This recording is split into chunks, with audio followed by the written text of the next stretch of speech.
Listo.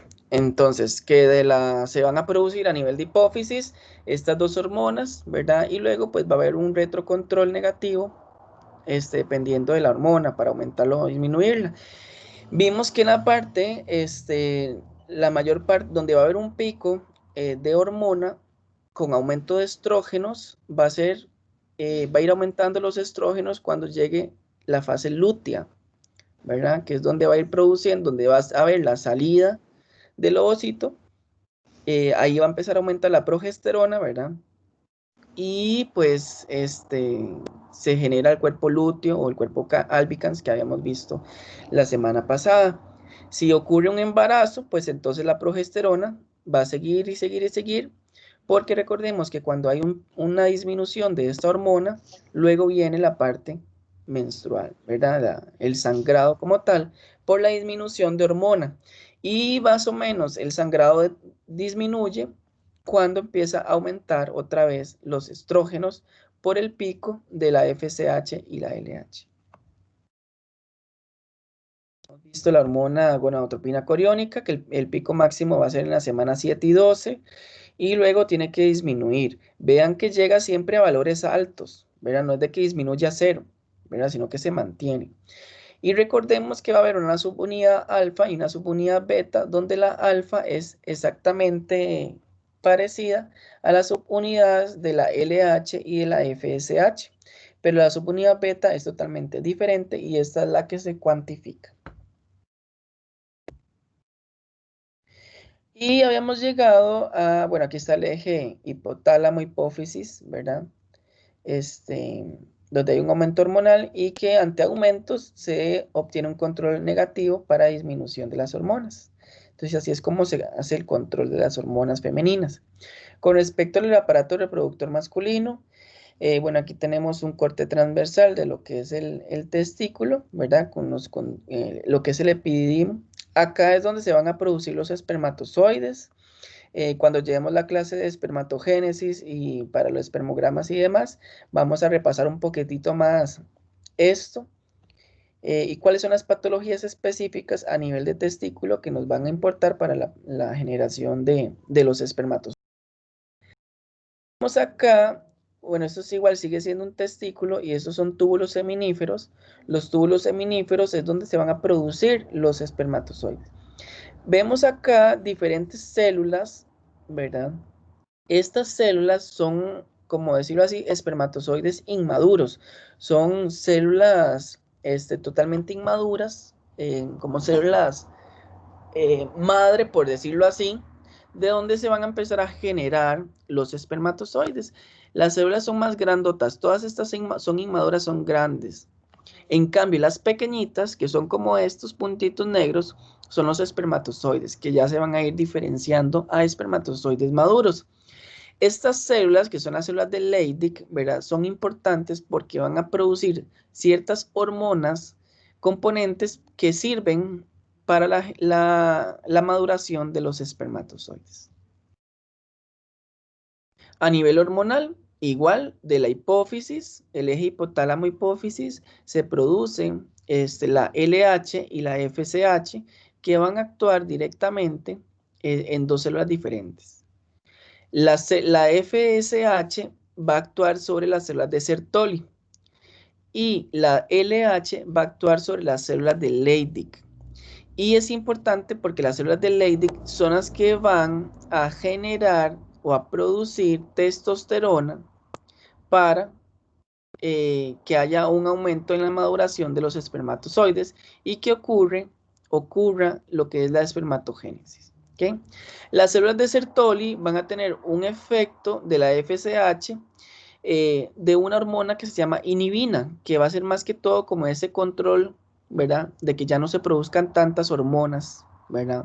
¿Por qué? Porque la espermatogénesis va a ser controlada. Igual como les digo, el control de la formación de los espermatozoides lo vamos a ver más adelante en la clase de espermograma. Y pues esto es lo mismo. Igual esto sí, lo mismo, la LH, también podemos tener efecto de prolactina, pero tenemos principalmente la LH y la FSH en las diferentes células, ¿verdad? Que tenemos a nivel, se encuentran a nivel de testículo, y la generación hormonal, ya sea testosterona o inhibina. Vean que las células de Sertoli también pueden producir estradiol, que también actúan directamente sobre las células de Leydig.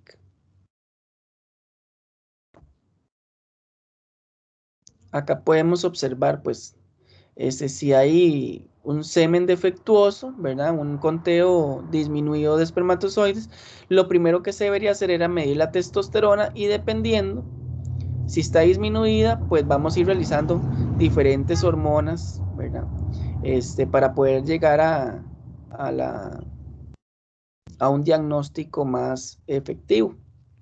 Ya sea una deficiencia a nivel glandular, como hipotalámica o hipofisiaria, ¿verdad? Dependiendo de si aumenta o disminuye la LH o la FSH, o dependiendo ya si se ha hecho una estimulación de la hormona gonadotropina coriónica y una estimulación de la GNR, que es una hormona que se produce a nivel de hipotálamo. Y si más bien la prolactina está normal, podemos igual medir las hormonas FSH-LH y llegar a una falla en el tubo seminífero o una falla más que todo congénita, ¿verdad? Eso es, no hay como mucha explicación. En realidad las hormonas masculinas no es tanto el abordaje, y lo vamos a tener sí un poquito más, no tanto a nivel hormonal, sino ay, ¿cómo se llama? A nivel de la generación del espermatozoide, desde una espermatogonia hasta el espermatozoide maduro. En la clase más adelante, la otra semana. Luego, con respecto a la glándula tiroides, es un lóbulo, bueno, son dos lóbulos y está unida, ¿verdad? Por un istmo. A veces puede aparecer un tercer lóbulo acá, ¿verdad? Que va a ser un lóbulo piramidal en la tiroides, y eso es completamente normal. Atrás de la tiroides se encuentran 4 glándulas, que son las glándulas paratiroideas, que ahorita las vamos a ver. ¿Qué es importante que nosotros aprendamos de la tiroides? Bueno, la tiroides va a tener células que se llaman células foliculares, que son estas de acá, que son como unos cuadraditos. Eso es un epitelio cúbico simple. El epitelio cúbico simple, que está compuesto de esas células tiroideas o foliculares, perdón, son las que van a producir las dos hormonas, la T4 y la T3. La T4 normalmente la conocemos como tiroxina y la T3 trillotironina. Y lo que está aquí en rosadito es un coloide que se llama tiroglobulina. Las células que están como por acá, estas verdecitas, ¿verdad? Se llaman las células parafoliculares o las células C. Esas células me van a producir otro tipo de hormona que la vamos a ver más adelante. Entonces, de cerebro hipotálamo se produce de hipotálamo la hormona TRH, perdón. La TRH va a estimular a la hipófisis, que es esta glandulita de acá, y la hipófisis va a producir la hormona estimulante de la tiroides, la TSH. Entonces, si yo tengo un aumento de TRH, voy a tener un aumento de TSH que me actúa a nivel o me estimula la glándula tiroides. Vean que la TSH no se produce en tiroides. No, nunca, ¿verdad? Jamás. Luego, a nivel de tiroides se produce la T3 y la T4. ¿Ok? La T3 y la T4. Luego, la T3 es la que es metabólicamente activa. ¿Ok? La T4 no es metabólicamente activa. La T3 es la que va a actuar en los órganos diana, y la tiroides, ¿verdad? Es un órgano importante en el metabolismo general corporal. Entonces me va a relacionar el aumento en el crecimiento, en el desarrollo, metabolismo, producción de calor. Ahora, la T4 puede convertirse a T3 mediante ciertos estímulos, ¿verdad? Y la T3 pues puede otra vez funcionar junto con la T4 como decirle a la misma hipófisis ya no produzca más hormona. ¿Por qué? Porque es un control. Si ya tengo mucha, entonces hay que decirle a la hipófisis ya no genere más TSH para que no me estimule la tiroides y así pues seguir el ciclo. Hay una relación muy importante en lo que son las hormonas tiroideas con respecto a las mujeres embarazadas. Ya vimos que la retroalimentación entre la T3 y la TSH es esta de acá, ¿verdad? Esta misma. Y va a haber una relación entre el neonato y la mamá. Si la madre posee hipertiroidismo, ahorita vamos a ver qué es hipertiroidismo, eso va a tener una TSH, baja en la madre y en el feto. Y el infante va a ser al revés, temporalmente va a tener hipotiroidismo. En cambio, cuando la mamá tiene hipotiroidismo, va a tener alta la TSH y el neonato va a tener temporalmente el hipertiroidismo. ¿Por qué temporalmente? Porque eso se va a corregir con el tratamiento. No es que va a ser para toda la vida hiper o hipotiroideo. Ahora, las hormonas tiroideas en los neonatos son muy importantes y se han correlacionado con el crecimiento, ya sea físico o mental, del bebé. Por ejemplo, los bebés que nacen con trisomía 21, por ejemplo, vean acá, esta línea recta es un equilibrio entre el desarrollo y la edad. Entonces, si tiene un año, el desarrollo de esa persona pues se va a correlacionar al de un año, ¿ok? Si tiene 5, se correlaciona con el de 5, ¿verdad? Normal, en equilibrio. Los bebitos que nacen con algún tipo de deficiencia, como la trisomía 21, la edad cronológica de ese bebé es muy diferente a la edad de desarrollo del bebé. Por ejemplo, si el bebé tiene 6 años, se va a relacionar como si tuviera una edad mental de 1 año y medio, más o menos. ¿Okay? Lo mismo con el desarrollo de hueso. Vean que si el bebé tiene 5 años, es como si tuviera 3. ¿Ok? O en peso. Perdón, en altura. Entonces todo se va correlacionando.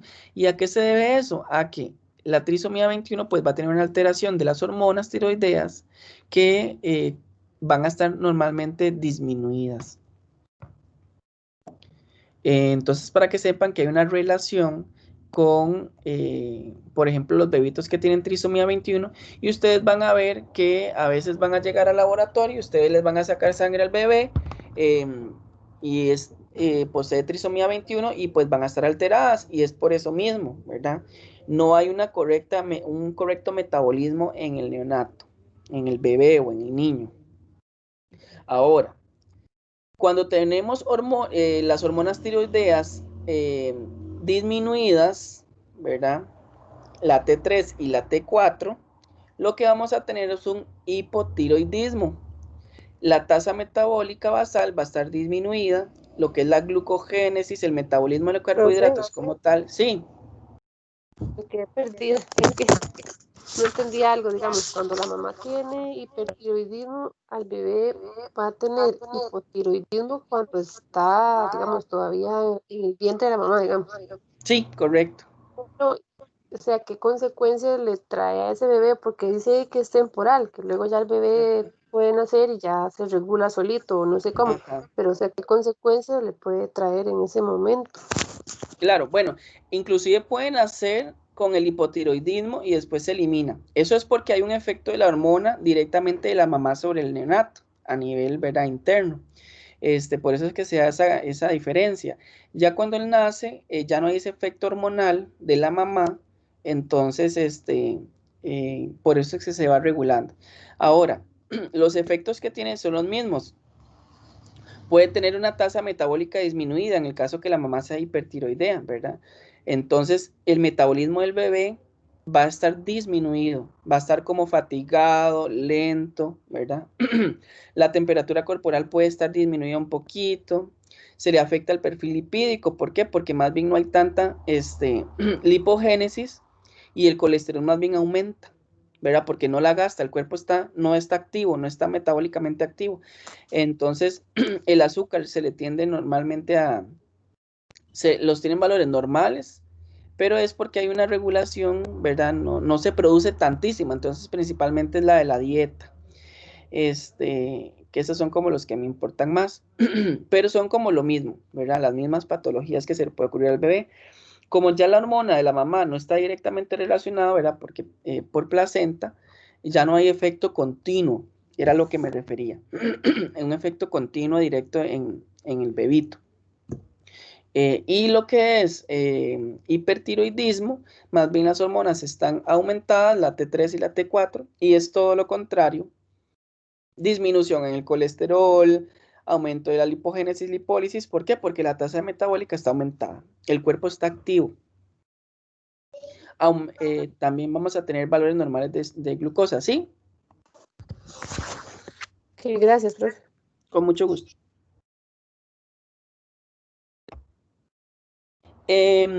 Aquí están los síntomas y signos del hipotiroidismo. Y los del hipertiroidismo, aquí, vamos a ver si sí, aquí están. Esto en realidad, yo se los puse acá por si hay algunas, ¿cómo se llama? Que pueden leérselo. Pero esto de aquí, estos 3 cuadritos se los puse para que lo tengan ahí, no se lo tienen que aprender. Yo prefiero que se aprendan estos porque es un cuadrito más fácil, más didáctico porque podemos comparar los dos, ¿ok? Ahora, hay algo muy importante y ahorita me devuelvo a la anterior, que hay enfermedades que se relacionan mucho con el hipertiroidismo y el hipotiroidismo. Por ejemplo, la enfermedad de Graves es una enfermedad autoinmune. Podemos ver esas personas con exoftalmia, los ojos están casi hacia afuera, ¿verdad? Eso es por el metabolismo aumentado. Intolerancia al calor, aumento en la sudoración porque hay termogénesis, debilidad muscular, temblor, aquí sale exoftalmio o exoftalmia. Y en cambio y un aumento en el tamaño de la tiroides, ¿verdad? Más bien el hipotiroidismo vamos a tener un aumento en los niveles, pero la tiroides aumenta de tamaño, que es lo que se le llama el bocio, ¿verdad? Causas, bueno, puede ser autoinmune como la enfermedad de Hashimoto, por radiación, ¿verdad? O por déficit de la enzima desyodada. Entonces es por eso que antes se daba mucho por la disminución de consumo de sal. Pero de ahí ahora la dieta tiene un buen control de sal y podemos controlar mucho las personas hipotiroideas. Estos exámenes de laboratorio, el aquí es antitiroglobulina, peroxidasa tiroidea y el receptor anti-TSH son exámenes que se mandan del laboratorio para detectar diferentes patologías. Por ejemplo, el receptor anti-TSH se manda para ver mucho lo que es la enfermedad de Graves por hipertiroidismo. Y la antitiroglobulina y la peroxidasa para ver mucho lo que es el hipotiroidismo. Ok, entonces, y aquí está el cuadrito de qué pasa si el TSH está alto o bajo, junto con el T3 y T4. ¿Okay? Por ejemplo, vean que un hipotiroidismo, vamos a tener hormonas tiroideas normales o bajas, ¿verdad? Pero la TSH está alta. En cambio, un hipertiroidismo es al revés. Las hormonas tiroideas están altas principalmente y la TSH baja. Y eso pues se va a correlacionar a lo que son analitos como la antitiroglobulina, peroxidasa o el receptor anti-TSH, pero eso ustedes lo ven en inmunología.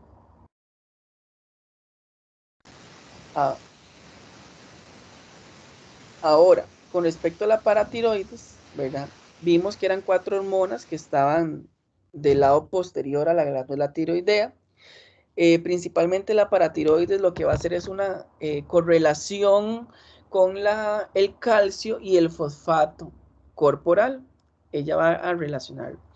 Entonces, esas dos va a tener, bueno, la paratiroides tiene células oxifílicas y principales.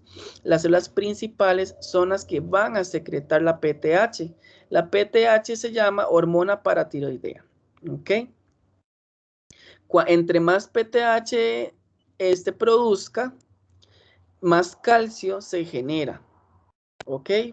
Y cuando hay mucho calcio, entonces el cuerpo produce calcitonina. La misma hormona paratiroidea produce la calcitonina. Y más bien es la que me va a disminuir los niveles de calcio. Y así es como se disminuye o se aumenta el calcio sanguíneo. ¿Okay? Hay 3 órganos principales que se encargan en la absorción de calcio. El hueso, a nivel de riñón, con la relación con la vitamina D, y a nivel de intestino delgado, donde hay un aumento mucho de la absorción de calcio. A veces, ustedes pueden ver en las heces, ¿verdad? Supongo que lo van a ver en parasitología, cristales de oxalato de calcio, ¿verdad? Eso es normal, ¿verdad? A veces es por la misma dieta. Entonces, la hormona paratiroidea se produce en las células principales y ya vimos que lo que hace es, esto no es necesario que se lo aprendan, lo que me importa más de la PTH es de que se recuerden que es un aumento a nivel de calcio y que se disminuye por la calcitonina. Ahora, con respecto a la hemostasia en el calcio y la vitamina D, vean que el calcio dietético es el único captador, ¿verdad? Llega y se absorbe a nivel de intestino, pasa a calcio sanguíneo. Y lo mismo por hueso, ¿verdad? No, ustedes supongo que ya vieron la fisiología de hueso, entonces, pues ahí va a haber no lo vamos a ver en el curso, pero van a ver osteoblastos, osteoclastos, que son células del hueso que generan más bien, por ejemplo, si una persona está baja en calcio, entonces, ¿cómo se llaman esas personas que poseen huesos débiles?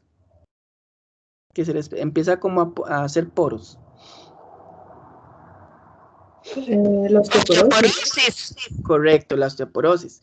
¿Y a qué se debe la osteoporosis? La osteoporosis es hueso que está poroso. Entonces, es porque la persona tiene niveles de calcio muy bajitos, ¿verdad? Entonces, a nivel de hueso, hay unas células que se llaman osteoclastos. Los osteoclastos empiezan a romper hueso para liberar calcio, ¿verdad? Recordemos que el principal componente del hueso es calcio. Entonces, lo que hace es eliminar hueso, libera calcio y el calcio pues ya se va a ver aumentado a nivel sanguíneo, ¿verdad? Entonces, gracias a la PTH producida por la paratiroides. Entonces, es por eso que las personas poseen osteoporosis, ¿verdad? Ya cuando hay mucho nivel de calcio, el hueso igual ya quedó destruido, ¿verdad? Quedó débil y sale la calcitonina para más bien disminuirlo. Y eso se va a ir controlando, se controla, y disminuye, aumenta, disminuye, aumenta. Principalmente vamos a ver calcio eliminado en orina, en la principal forma de excreción. Y así es como se metaboliza el calcio. A nivel de la vitamina D, la PTH también tiene una función importante. ¿Cómo se produce la vitamina D? Es por piel. Si no tenemos una exposición a los rayos ultravioleta, en la piel nosotros vamos a tener este componente que se llama 7-dehidrocolesterol. Vean que viene del colesterol. Entonces, no va a haber vitamina D si no hay colesterol. ¿Ok? Entonces, el 7-dehidrocolesterol con la radiación ultravioleta me forma vitamina D3. La vitamina D3 pasa al hígado y con la 25-hidroxilasa pasa a 25-OH vitamina D. ¿Ok? Esta todavía no es metabólicamente activa. Luego pasa a riñón, donde se forma la 1,25-dihidroxivitamina D. Este sí es el componente activo como tal y este es el que se cuantifica a nivel de laboratorio. ¿Ok? Y esto va a tener diferentes respuestas en tejido, inclusive en piel o en diferentes, por ejemplo, a nivel del sistema gastrointestinal o a nivel de riñón. Son muy importantes. Luego, cuando el Profe, calcio está en... Sí, ¿puedes volver a repetir? Es que no entendí muy bien lo de la absorción de la vitamina D. ok. Nosotros por dieta, ¿verdad? Vamos a tener en piel 7 de hidrocolesterol. Cuando nosotros nos exponemos a los rayos del sol, ¿verdad? Por eso la gente dice, vaya solese un rato, ¿verdad? Porque también hay que generar vitamina D, que es la 1,25 de hidroxivitamina D. Los rayos ultravioleta hacen que el 7 de hidrocolesterol pase a vitamina D3. La D3 se va por vía sanguínea a hígado y ahí se hidroxila a 25 OH. O sea, se le pega un OH en la posición 25. Y luego pasa vía sanguínea a riñón y ahí se hidroxila otra vez. Entonces se hidroxila en posición 1 y ya había una hidroxilación en posición 25. Entonces este componente se llama 1,25 dihidroxivitamina D y este es el componente importante para los diferentes tejidos. ¿Y aquí viene todo eso? Bueno, cuando nosotros tenemos nivel de calcio normal, cuando se eleva el calcio, más bien le decimos a la PTH, disminuye, ¿verdad? Disminuye.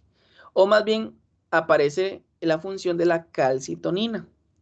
Entonces, cuando se eleva, le dice la PTH ya no produzca más, ya no haga más efecto.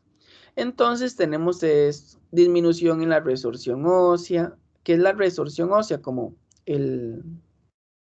la eliminación de hueso. Se aumenta, ¿verdad? Como hay mucho calcio, entonces más bien le decimos al riñón, elimine, empieza a producir, a eliminar calcio. Y disminuye la vitamina D activa. En cambio, cuando el calcio sanguíneo está normal, luego se disminuye, la PTH se estimula, la calcitonina se inhibe, ¿verdad? Recordemos que son contrarias y pues provoca todo el efecto contrario hasta poder llegar a tener un calcio normal. Entonces vean también que si yo aumento la PTH, aumento la vitamina D. A eso era lo que yo quería llegar. Y si yo aumento la PTH, aumento el calcio sanguíneo. Entonces sí ocupo que hagan esas correlaciones, ¿verdad? Profe, entonces si aumento vitamina D, aumento calcio, ¿verdad? Correcto. Gracias. Entonces vean que hay un efecto también de ¿cómo se llama? De la vitamina D con el calcio sanguíneo. Y aquí está lo mismo. Luz pasa a la vitamina D3, que también se llama colecalciferol, en hígado pasa a se hidroxila, luego pasa a riñón y se hidroxila otra vez, ¿verdad? Pero lo mismo. Y acá tenemos hiperparatiroidismo primario y el hiperparatiroidismo secundario. Va a ser cuando el calcio sanguíneo está elevado, ¿verdad? Entonces se eleva la PTH, el calcio en orina se excreta demasiado porque está muy alto, ¿verdad? Y lo que obtenemos es un hiperparatiroidismo. Y pues aquí va a ser principalmente al revés. Pero recordemos que esto, al fin de cuentas, la patología se va a relacionar con los niveles de calcio, ¿verdad? Y se recuerdan cuando había una hipercalcemia o una hipocalcemia, que lo vimos para el examen pasado. Entonces, para que repasen el calcio como tal, que en este examen es importante. Se recuerdan que podíamos inclusive relacionarnos con malignidades. Con respecto a la hormona pancreática, tenemos el páncreas, ¿verdad? El páncreas va a liberar diferentes enzimas digestivas para poder eliminar los diferentes, las personas que me están preguntando por el quiz, si ya lo hicieron, pues ya lo hicieron. Y la próxima semana, lo revisamos en clase. Para eliminar los diferentes componentes, ¿verdad? Hay un montón de enzimas. El páncreas es una de las fábricas más importantes a nivel de enzima.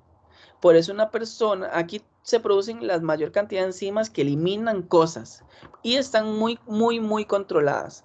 Entonces, las personas que les dan una pancreatitis, imagínense que es como que su mismo cuerpo empieza a liberar sustancias que degraden sus órganos, ¿verdad?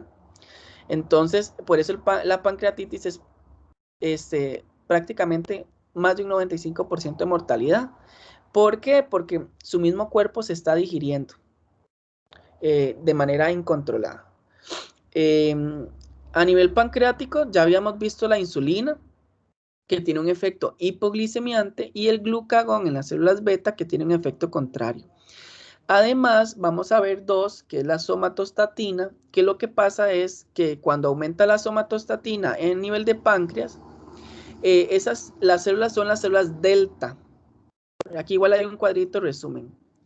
Lo que me hace es regular también otras hormonas que se necesitan a nivel de la digestión y regula la motilidad gástrica. Entre más somatostatina haya a nivel de intestino, pues va a moverse más el intestino y la secreción de hormonas pues aumenta. Y la vamos a regular. Y lo mismo pasa con el polipéptido pancreático, que se produce más que todo en células F. Recordemos que la insulina debe ser, apenas se toma la insulina, se tiene que enfriar. Entonces, estos son cuidados súper importantes. Y se me olvidó ahorita una cosa de la PTH, ya les digo. La insulina se toma en ayunas, ¿verdad? Principalmente, a menos que haya una indicación del endocrino.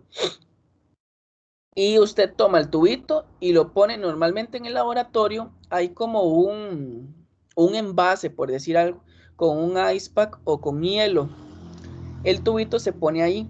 No puede estar que se caliente, que llegue a temperatura ambiente. Apenas se coagula el tubo, el suero, ¿verdad? El coágulo, hay un coágulo evidente. Ese tubo inmediatamente se tiene que centrifugar, se separa el suero y ese suero se analiza o de inmediato o lo congelamos. ¿Ok? Si eso no pasa, la insulina va a tender a bajar con el tiempo. Entonces, de ahí, es algo que tenemos que tener muy controlado. ¿Ok?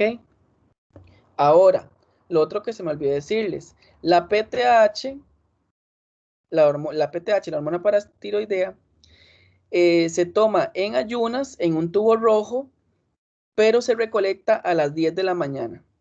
Entonces, el paciente tiene que estar en ayunas hasta las 10 de la mañana y a las 10 de la mañana exacto se toma la prueba. ¿Ok? Entonces, si un paciente les llega a consulta externa a las 7 de la mañana y tiene PTH, mejor le dicen que se espera hasta las 10 para que no le puncen dos veces. Digamos que tenía glucosa y paratiroide y PTH. Entonces, no la van a punzar a las 7 de la mañana y después a las 10, ¿verdad?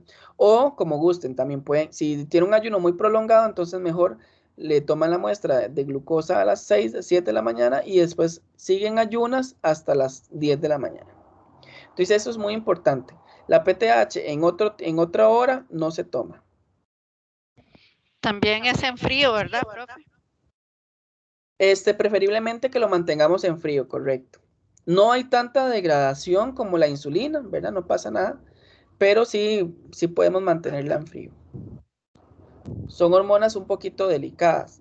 Y el péptido C es como lo dicen, es un péptido, es alargado, del cual vamos es este de acá, pero tenemos una hormona que sale a nivel nuclear que se llama preproinsulina.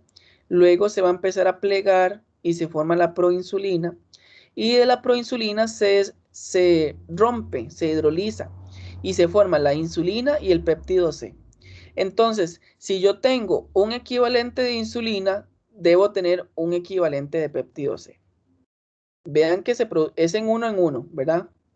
Entonces vamos a tener cantidades que se correlacionan. No necesariamente cantidades iguales, pero que se correlacionen, porque la concentración sí es diferente. Pero se van a correlacionar en la misma, ¿verdad? 1, 1, 1, 1, ¿ok? Y pues todo eso va a ocurrir a nivel de célula beta.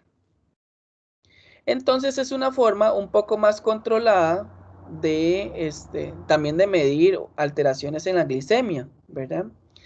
Cosa importante, el péptido C es más inestable que la insulina. Entonces, ustedes lo toman, lo separan y de una vez lo congelan. ¿Por qué? Porque en un laboratorio normalmente no se mide el péptido C. Entonces, lo congelan de inmediato. Si tienen que esperar y enviar la prueba a otro hospital para analizarla, por ejemplo. Pero si trabajan en un laboratorio que lo hace, lo separan y de una vez se analiza. Es más inestable que la insulina. Aquí tenemos, no se tienen que aprender el diagramita. En realidad, esto es nada más como para mencionarles la relación que tenía, si nos recordamos desde el día 1, ¿verdad? De la glucosa con el hígado, ¿verdad? Lo que era la gluconeogénesis y cómo la insulina promueve la síntesis de glucógeno. Entonces, ¿qué quiero que se aprendan acá? Recordemos que la insulina promueve la síntesis de glucógeno, ¿verdad? Entonces, como va a promover la síntesis de glucógeno, se recuerdan que el glucógeno se produce a partir de la glucosa. Por eso es que la glucosa se disminuye. ¿Por qué? Porque él agarra y además de que se está metabolizando en la célula, también tenemos la formación de glucógeno a nivel hepático. ¿Qué efectos tiene la insulina a nivel de sangre o sobre la glucosa? Bueno, más bien va a disminuir. Lo único que quiero que se aprendan de este cuadrito es que el glucógeno aumenta y la glucosa disminuye. Punto. Estas son otras vías, pero son más bioquímicas, no son tan importantes. Luego a nivel de glándula suprarrenal, vamos a tener que son dos glandulitas que están encima de los riñones. Tiene una zona glomerular, una zona fasciculada y una zona reticular, en lo que corresponde a la corteza de la glándula. Y más interno, esta partecita de acá es la médula. Dependiendo de la zona donde se encuentre, van a haber metabolitos diferentes. Entonces, por ejemplo, en la zona glomerular, más arribita, se producen los mineralocorticoides, como la aldosterona, que la vamos a ver la semana siguiente. En la zona fasciculada se producen los glucocorticoides. Aquí se produce el cortisol y, por ejemplo, la DEA o la DEAS, que son hormonas gonadocorticoides. Estas son hormonas importantes que se miden a nivel principalmente como hormonas relacionadas a las hormonas sexuales femeninas. Y la zona reticular me produce ciertos también gonadocorticoides, pero principalmente vamos a tener androstenediona, que también la vamos a relacionar con la parte de hormonas sexuales femeninas o masculinas. Y en la médula es donde se producen las famosas catecolaminas, lo que es la adrenalina, noradrenalina, serotonina. Ok. Acá está lo mismo, los mineralocorticoides, glucocorticoides y los gonadocorticoides o la androstenediona. Ahí. Acá están las funciones principales de cada hormona, ¿verdad? Ya habíamos visto que el cortisol se relaciona principalmente a es lo que le llaman la molécula del estrés. El cortisol se produce a partir del ACTH y el ACTH se produce a nivel de hipófisis. Cosas importantes con esto. Bueno, la aldosterona la vamos a ver la próxima semana. Lo que es el cortisol, que es una hormona esteroidea, ya vimos que se produce a nivel de la zona de los glucocorticoides, en la zona fasciculada de la glándula suprarrenal. Algo muy importante con respecto al cortisol es que el cortisol se toma en la mañana a las 8 de la mañana o se toma en la tarde a las 5 de la tarde. ¿Por qué es que son esas horas específicas, como la PTH o ahora el cortisol? Porque es el pico donde el cuerpo produce la mayor cantidad de hormona, ¿ok? Entonces, sí. ¿Podría repetir la hora, por favor? Ajá, el cortisol en la mañana es a las 8 y en la tarde es a las 5. Gracias. Con gusto. Acá están las funciones, verán lo que corresponde al metabolismo, qué pasa con cada uno. Ya dijimos que los gonadocorticoides, principalmente la androstenediona o el DEA o DEAS, se relacionan más que todo con la parte de las hormonas sexuales. La aldosterona la vemos después, que se relaciona con lo que es la absorción de potasio y sodio. Y los glucocorticoides, principalmente el cortisol, a nivel de metabolismos con aminoácidos, disminuye el metabolismo de la glucosa, eso es importante. Disminuye el metabolismo de la glucosa, el cortisol, en las células. Entonces, más bien, si yo tengo muchísimo cortisol, ¿verdad? Va a reducirse ese metabolismo en la célula como tal. Y más bien empieza a producirse glucógeno y empieza a aumentar colesterol o lípidos a nivel sanguíneo. El cortisol, hay una enfermedad que se llama, voy a ver si lo puse aquí, bueno, ahí, esto básicamente es como lo mismo, la aldosterona, como les dije, la vemos después. El cortisol plasmático en ayunas, que sería a las 8 de la mañana, basalo en AM, y aquí están los rangos de referencia. Y a las 5 de la tarde. El cortisol también se le considera la hormona del estrés. Normalmente la vamos a ver aumentada ante condiciones de estrés y puede relacionarse por un efecto en la glándula suprarrenal, ¿verdad? Porque obviamente ahí es donde estamos produciendo el cortisol. Entonces hay hiperglicemia, ¿verdad? Porque recordemos que se reduce el metabolismo de la glucosa. Hiperventilación, aumento del gasto cardíaco. Y puede ser más que todo un eje ya neurológico en cerebro. Entonces, más que todo es la correlación con la hipófisis, con la ACTH que se produce a nivel de hipófisis, ¿verdad? Y la ACTH actúa directamente en la corteza adrenal para producir cortisol. Esto es algo muy importante porque también a veces los endocrinos mandan ACTH y cortisol. Entonces, ocupo que pongan mucha atención en esto. El cortisol, la hipófisis manda una señal, perdón, en la hipófisis se produce el ACTH. El ACTH se toma en un tubo morado, ¿ok? Se toma en un tubito morado.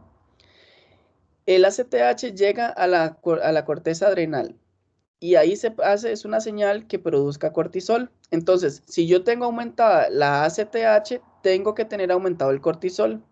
Si yo tengo disminuido el ACTH, disminuye el cortisol. Y el cortisol pues va a actuar en las diferentes vías metabólicas que vimos antes. Vean que inhibe la liberación de insulina. ¿Por qué? Porque entonces más bien sí, ahora todo tiene sentido, la glucosa aumenta. ¿Por qué? Porque el metabolismo celular disminuye. Y el cortisol, recordemos, se mide a las 8 de la mañana si fuera en ayunas, un día corriente. Estas son otras funciones que tienen lo que son las catecolaminas a nivel de la médula, ¿verdad? La que más conocemos es la epinefrina, la serotonina, la adrenalina, todas las funciones que posee. Y principalmente el efecto contrario, el efecto mediado directo como el cortisol, que vamos a aumentar la glucosa plasmática. Aumenta la broncodilatación, la frecuencia cardíaca, sí. ¿Y para la disminución del cortisol envían algún fármaco o solamente como que la persona haga diferentes actividades para disminuir el estrés o algo así? Sí, si se está viendo más que todo por el efecto del estrés, sería así, ¿verdad? Como tratar de controlarlo para poder nivelarlo. Hay otras enfermedades que son ya más, como hay una enfermedad que se llama enfermedad de Cushing, que lo que hace es un aumento en el cortisol y con eso, pues, la persona aumenta de peso demasiado, se le aumenta el colesterol, se hincha, ¿verdad?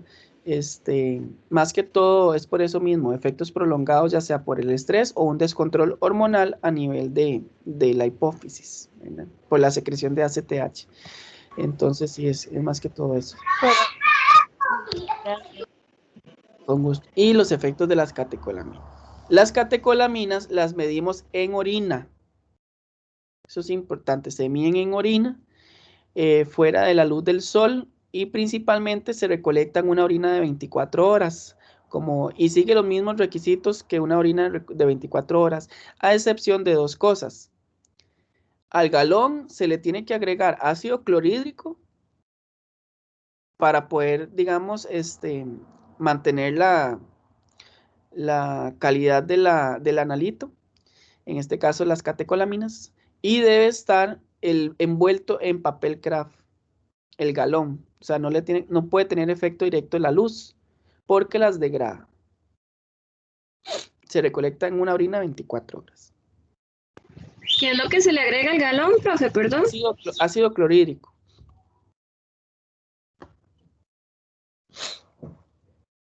Y creo que esta es la última hormona, que es la hormona del crecimiento. Es una hormona que pues aumenta principalmente en las primeras, en los primeros años de vida, para aumentar músculo, tejido adiposo, hueso e hígado. Aquí están las diferentes funciones. A nivel del metabolismo aumenta la glucosa, con el aumento de la glucosa aumentan las células, en músculo más bien disminuye, en tejido adiposo disminuye. Aquí son las diferentes funciones. Entonces, condrocitos significa a nivel de cartílago y aquí están a nivel de órgano. Este cuadrito no se lo aprendan. Y acá hay unas hormonas principales. Esto sí se lo tienen que leer. Esta parte de composición no, ni de fuente, nada más la hormona con la función principal de cada hormona. Porque ya vimos un montón, por ejemplo, la CTH, que se produce a partir entonces de la hormona liberadora de corticotrofina. La hormona liberadora de gonadotrofina es la que produce la LH y la FSH. Entonces, en resumen, hagan este mismo cuadrito, pero ¿cuáles hormonas que ya vimos se producen a partir de esta? ¿Ok? Para que tengan un poquitito más. Y aquí están como la simbología. Igual acá. Solo que estas, sí se aprendan, bueno, ya las vimos, la relación con la función. La única que no vimos es la prolactina como tal, que lo que me va a hacer la generación de leche cuando la mujer está embarazada, porque promueve el desarrollo de la glándula mamaria. Eso es lo principal. Y por último, los marcadores tumorales, que lo que quiero que se aprendan acá, bueno, no se van a aprender otra vez, bueno, ya deberían saberse el ciclo celular, pero recordemos que el cáncer se genera por alguna mutación o un defecto en lo que es el ciclo, ¿verdad?, de desarrollo. Esto sí es importante, que hay 3 puntos de control en el ADN, en el crecimiento de la célula o en el desarrollo de la mitosis.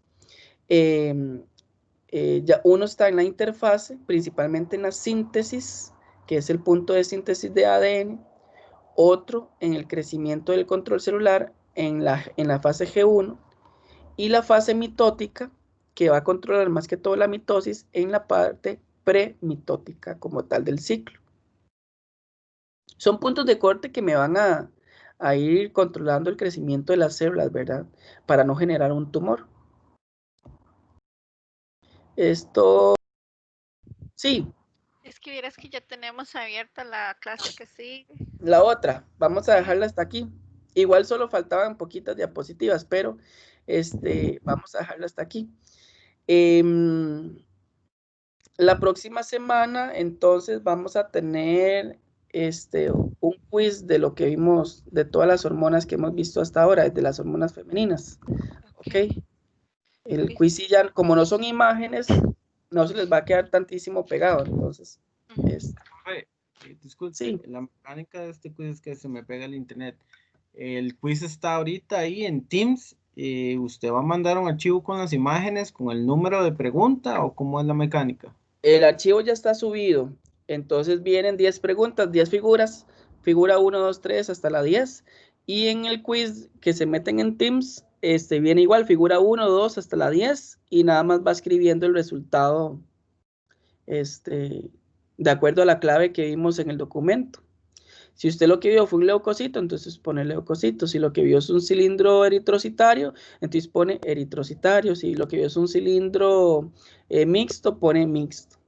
O así, ¿verdad? De acuerdo a la clave que yo les envié los documentos. Entonces, nada más que tengan mucho cuidado que la figura 1 es la figura 1, ¿verdad? Y esto que dice aquí, quiz urianálisis es. Ajá, ese es como las imágenes. Ajá. Y se meten al quiz como tal en la plataforma y ahí ya es para la resolución del quiz, para que vayan poniendo las respuestas. ¿El tiempo límite de entrega de hoy es? Hoy hasta las 11:59 de la noche. Ok, perfecto, gracias. Profe, Vayan, sí. es que a mí me sale vence mañana a las 11:59. Vence mañana. Ajá, no sé si será mejor. De De la noche, entonces. No debería, vamos a ver. Sí, a mí me sale así. Vamos a ver.